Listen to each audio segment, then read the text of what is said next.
Welcome to the YouTube channel, a plugin police and too many plugins. Today we're going to talk about internet speeds. Both internet speeds and how to properly test your internet connection. When you want to test your internet connection, there are several things you have to take in account and understand the principle of bottlenecks. So bottlenecks, what I mean with that, everything in the chain needs to support your download speed. And that means the router in your house, your modem, your router, the switches you are using, the network card you are using, and also the device that you use to test your internet connection. So, and it goes both for wired and for Wi-Fi. And Wi-Fi is even more tricky. And Wi-Fi is a lot of foolery going on. People talk about very high,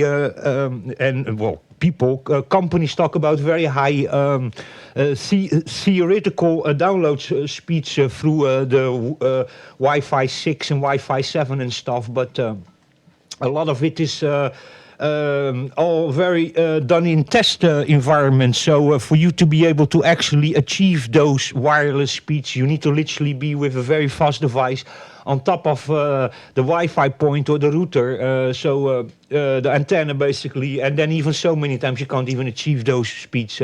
Many times they're done in laboratories on the test environments that you cannot even duplicate at home. So completely in a Faraday's cage where they have no radio interference coming from anything, and inside that they test it, and then they can get 7,000 megabits per second download speed in Wi-Fi because they're in a Faraday's cage, they're in a complete closed environment where no external radio interference can come in, or electromagnetic interference for that matter.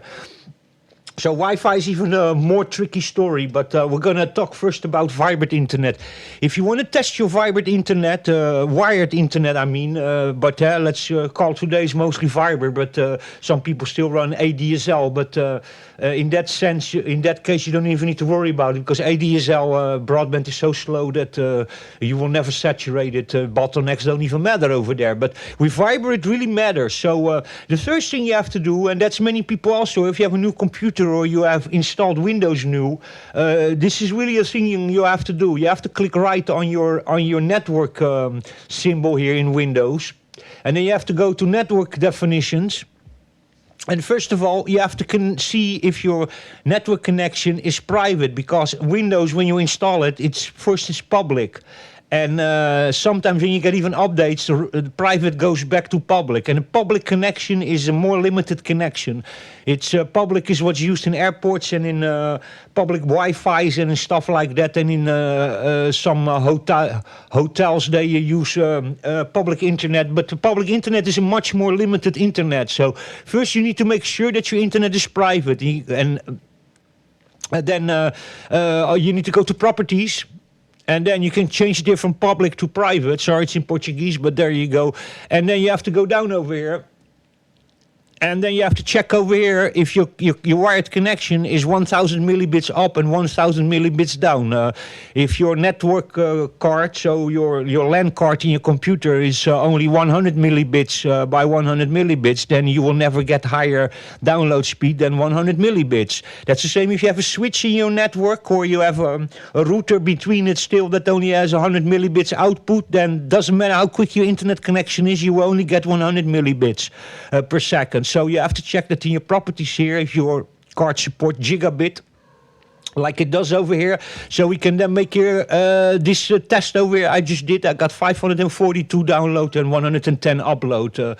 So there you go. And then the next thing you have to do is check your computer, because if your computer is an old computer with a dual core processor, then most likely or a quad core, but an old one, your download speed is not going to be higher than 100 to 220, 250 millibits per second. It's just not going to, because the computer cannot process all of that. Doesn't have the bandwidth to go higher than that. So that's the first thing you have to do. You have a recent quad core or higher processor, a recent one, and then the next thing you need to have also, you need to have enough memory in your computer. So you minimum have to have 8 gigabytes of memory, preferably 16.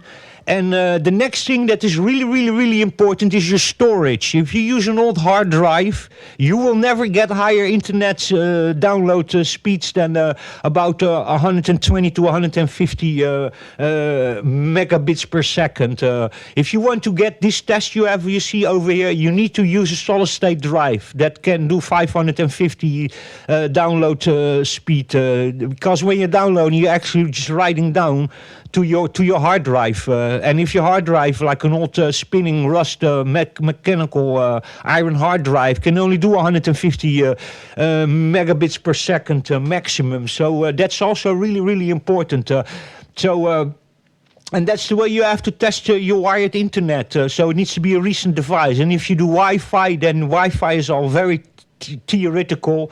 And try it yourself. Use speedtest.net from Oakley, and put your phone very close by your super fast Wi-Fi router, and make some testing. You will see that many times you don't even get 1/3 or maybe half you get of the theoretical speed that's advertised for the router you can achieve. And many times it's even much, much slower. And if you go a couple of meters away from it, you start seeing already that many times your Wi-Fi speed start falling back to almost what it was with a router that supported, for example, 1200 millibits per second, while you're using a router that can do 3000 millibits per second. So it's all very theoretical, and also with Wi-Fi it really depends the device you're testing it with. So it needs to be also then a recent smartphone, or then a portable computer also that has a faster Wi-Fi adapter in it, preferably Wi-Fi version 5 or 6.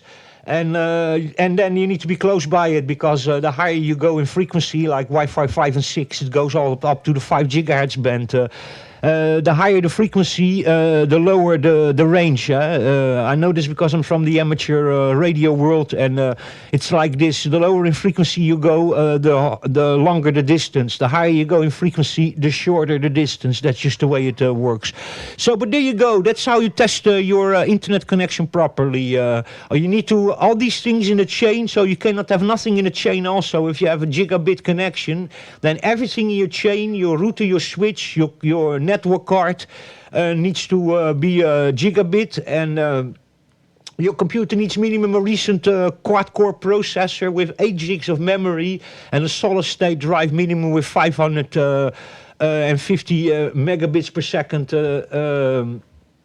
write speed. So like this, you can make this test over here. So there you go. That's internet speeds. And by the way, also let's talk a little bit about it. Also in Portugal, internet is really good rural. So in most villages, 85% of the country has fiber internet, and rural internet connections are very good here. This is a very cheap connection here, but it's 500 up, 100 up and 500 down. I get 542 during the day, almost 600 at night, and 120 to 130 upload speed late at night. So internet connections in Portugal for about 35 to 40 euros are very, very good. And mobile internet, so 5G and 6G, is the fastest in Europe. So there you go. Until the next time, stay safe, take care. I'll catch you in the next one.